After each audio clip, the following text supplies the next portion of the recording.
Search Assistant found a set of 3 liquor stores that you can buy in Sumter, South Carolina for as little as $90,000 down and net $789,000 after making your loan payments. Now, this business is listed for $1.8 million and is advertising $1.1 million in annual cash flow. But there is a catch. This business has $1 million of inventory that you're gonna need to buy as well. So really, you're buying the business for $2.8 million.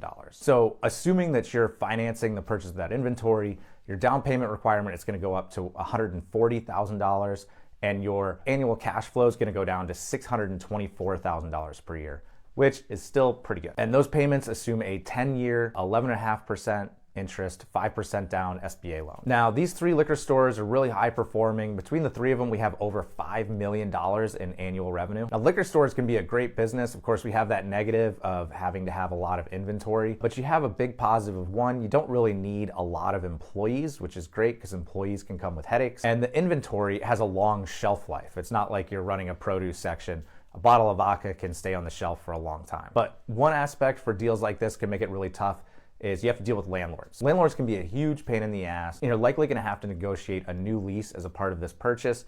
And the landlord knows that you need them. They know that you're buying that business partially for its location.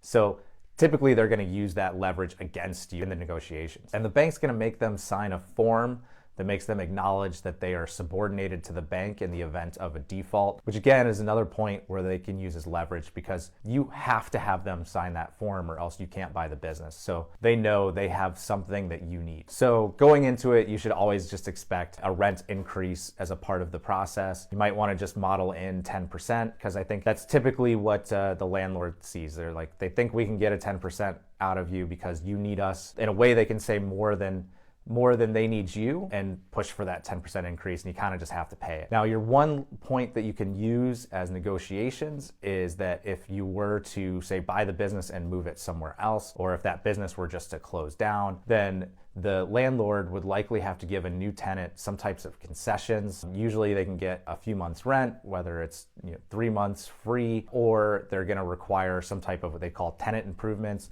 So that's gonna be where the landlord pays to have the space improved or the space changed to match the new concept of the new tenant. And your good leverage point is that by buying this business and keeping the same concept, you don't need them to come in and do any tenant improvements. You don't need free rent because you're already cash flowing. And looking at this business, we've got 3 locations, so more landlords, more problems. The good news is that the seller actually owns one of the locations, so you really only have to deal with 2 landlords in this particular instance. And of course, lastly, related to liquor stores, you really want to make sure that you're buying one in a safe location. You don't want to deal with the headaches of loitering and fights breaking out in your parking lot or getting robbed.